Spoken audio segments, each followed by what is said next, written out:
शिवलिंग कभी खंडित नहीं होता। मालूम है आपको? आपको मालूम है कि नहीं? रुद्राक्ष और शंकर का शिवलिंग कभी खंडित नहीं होता। टूट गया तो भी जोड़कर उसको रखा जाता। शंकर का शिवलिंग बीच में से टूट गया तो भी विसर्जन नहीं होता। शंकर का शिवलिंग तो भी पूज्य है। 1000 टुकड़े भी हो जाए उस शिवलिंग के तो भी उसकी पूजन होगी।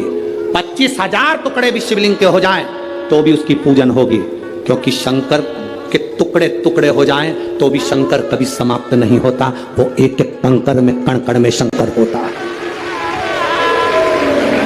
घर में रखा हुआ शिवलिंग का टुकड़ा भी हो जाए तो यह नहीं कहा जाता कि मेरा शिवलिंग खंडित हो गया। ना ना, शंकर भगवान ने कृपा कर अगर 2 टुकड़े हुए हैं तो शिव पार्वती दोनों आनंद के साथ बैठे हैं। अगर ज्यादा टुकड़े हो गए तो मेरे महादेव सहस्त्रेश्वर शिवलिंग बनकर, हजारों शिवलिंग बनकर बैठ गए। वो सहस्त्रेश्वर महादेव बन गया, सहस्त्रेश्वर महादेव के रूप में विराजित हो गए। दूसरी कोई मूर्ति हो खंडित हो गई, टूट गई तो वो खंडित कहलाती है। दूसरे देवता की मूर्ति होगी, टूट गई, खंडित कहलाती है। पर शंकर भगवान का शिवलिंग अगर खंडित हो भी गया, टूट भी गया तो वो खंडित नहीं कहलाता। वो खंडित नहीं कहलाता।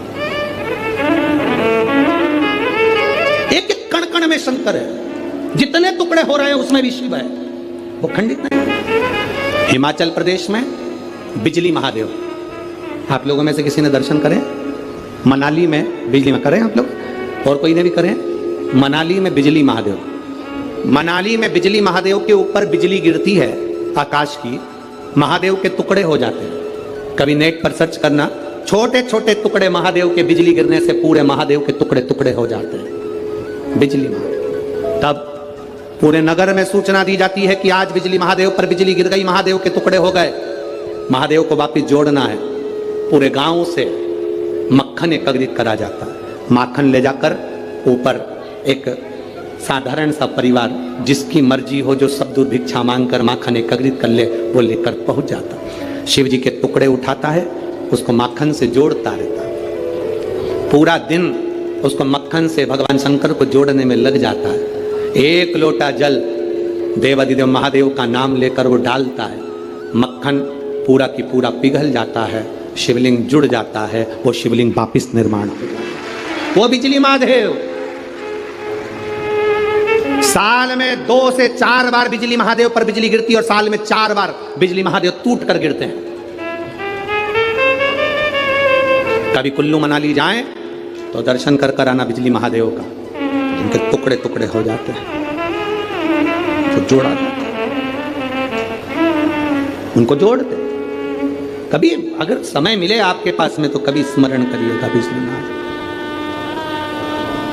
शिव सरल, शिवानंद, उसको पहचानने वाला, उसको जानने वाला सरल सहज नहीं है। सरल सहज उसको पहचानिए। और जिस समय पर आप जान गए कि शंकर खंडित नहीं होता, जिस समय पर आप जान गए कि शंकर कभी खंडित नहीं होते शिव, और तुम्हारे गले में, तुम्हारे घर में रुद्राक्ष है, उसके टुकड़े हो गए, उसको वापिस जोड़ने का प्रयास करो। वापिस नहीं जुड़ता, उसको एक कपड़े में बांध कर रख लो। शिव शंकर का शिवलिंग और रुद्राक्ष कभी खंडित नहीं कहलाता। उसका फल उतना की उतना ही होता है। उसका फल उतना की उतना ही रहेगा, उसका बल उतना की उतना रहेगा। वो कभी खंडित नहीं, उसका बल उतना की उतना। इसलिए शंभु शरणे, उसका फल कभी समाप्त नहीं होता। रुद्राक्ष के 10 टुकड़े भी हो जाएं तो रुद्राक्ष का फल समाप्त नहीं होता। आप में से कई लोग ऐसे बैठे होंगे जिनके घर में रुद्राक्ष टूटा होगा, बिखरा होगा। उठाओ जरा हाथ, जिनके घर में अगर कभी रुद्राक्ष टूटा हुआ भी हो तो आपको महसूस कर रहा होगा आपने कि वो रुद्राक्ष टूट गया, बेकार हो गया, कोई काम का नहीं है। ना ना ना ना, शंकर भगवान की एक बेलपत्र, शिव की एक बेलपत्र जो शंकर जी पे समर्पित हो गई, समर्पित होने के बाद उठाने में टूट गई, खंडित हो गई। शिव जी पे चढ़ी थी, पूरी थी, पर जब चढ़ने के बाद बहुत सारी उठाई गई तो टूट गई, खंडित हो गई, टूट गई, खंडित हो गई, वो खंडित नहीं कहलाती। शिव जी पे चढ़ने के बाद जो बेलपत्र का अगर एक पत्ता भी तुमको मिला तो वो पूरी बेलपत्र कहलाती है, वो अधूरी नहीं कहलाती। शंकर भगवान पर चढ़ने के बाद अगर बेलपत्र का एक पत्ता भी तुमको मिला है तो वो खंडित नहीं, वो पूर्ण है, वो पूर्ण है।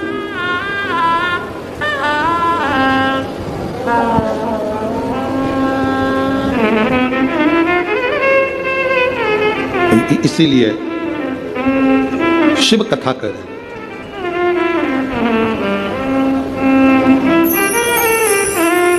शिव महापुराण की कथा कर रहे हैं। नमूची तो एक रुद्राक्ष का मन का नमूची को मिला है, एक रुद्राक्ष का मन का, दैत्य है, असुर है, राक्षस है। अब वो विचार करने लगा कि ये रुद्राक्ष किसका है, मुझे मिला है। फिक्र और जिक्र, थोड़ा ध्यान देना, दो चीजें। क्या क्या? मुंह से बोलो। फिक्र और जिक्र। फिक्र, ज्यादा फिक्र करोगे, ज्यादा चिंता करोगे तो चिंता फिक्र तुम्हें तन्हाई दे देती है, एकांत दे देती है, तुम्हारी बुद्धि काम करना बंद कर देती है। ज्यादा फिक्र होती है तो व्यक्ति का बीपी ऊंचा नीचा हो जाता है, शुगर ऊपर नीचे हो जाती है और व्यक्ति चिंता में पड़कर कमरे में अकेला पड़ा रहता है। फिक्र चिंता देती है, फिक्र एकांत देता है, फिक्र तन्हाई देती है, फिक्र तन्हाई देती है। फिक्र तुम्हें अकेले कमरे में पटक देगा। और जिक्र, जिस समय पर तुम्हारे को फिक्र होने लगे तब महादेव की जिक्र करना प्रारंभ कर दो, उसकी चर्चा करना प्रारंभ कर दो, तन्हाई मिट जाती है। तन्हाई मिट जाएगी अगर शंकर की चर्चा करोगे, शंकर की जिक्र करोगे, शंकर की भक्ति करोगे। ढोलक, शिव की चर्चा कर रहे हो, अगर शंकर की अगर चर्चा करो। फिक्र और जिक्र में अंतर है। फिक्र तन्हाई देगा, जिक्र तन्हाई से निकाल देगा। फिक्र बीमार कर देगा, जिक्र शंकर का तुम्हें महामृत्युंजय का रस तत्व देकर उभार देगा। जिक्र आज सबसे बड़ी अगर कुछ बहुत बड़ा अगर टेंशन है ना लोगों को, लोग आज के समय में, अब यहाँ पर बहुत सारे लोग बैठे हैं, हम बात कहेंगे तो लोगों को लगेगा गुरुजी ऐसा बोल देते हैं, पर आज प्रत्येक समाज के व्यक्ति को अपनी अपनी समाज की फिक्र है। जाति में आज के व्यक्ति को बांट दिया गया है। मैं ब्राह्मण, मुझे ब्राह्मण समाज की चिंता है। मैं वैश्य, मुझे वैश्य समाज की चिंता है। मैं क्षत्रिय, मुझे क्षत्रिय समाज की चिंता है। मैं शूद्र समाज की चिंता है। हर व्यक्ति ने आज के समय को जाति में लोगों ने बांट दिया। सबको अपनी अपनी समाज की, अपनी अपनी जाति की चिंता है, पर किसी को मेरे इस धर्म की, सनातन धर्म की चिंता नहीं है कि हम एक हैं। ये ब्राह्मण या क्षत्रिय या वैश्य या शूद्र हम बांट रहे हैं। अगर तुम्हें फिक्र होना चाहिए तो अपने सनातन धर्म की, अपने धर्म की होना चाहिए। एक के लिए नहीं, हमें सबके लिए जीना है। सर्वे भवन्तु सुखिनः का यह पाठ हमने पढ़ा है कि कान में जो बोल कर जाता है, शिवजी नंदी पर बैठकर उस भक्त के दरवाजे पर उसका कल्याण करने के लिए प्रदोष के दिन, प्रदोष काल में पहुंचते। हर हर प्रदोष के दिन, प्रदोष काल में देवाधिदेव महादेव उस शंकर के भक्त के घर जाते हैं, जो भगवान नंदीश्वर के कान में कहकर जाता। नंदी के कान में जिसने कहा।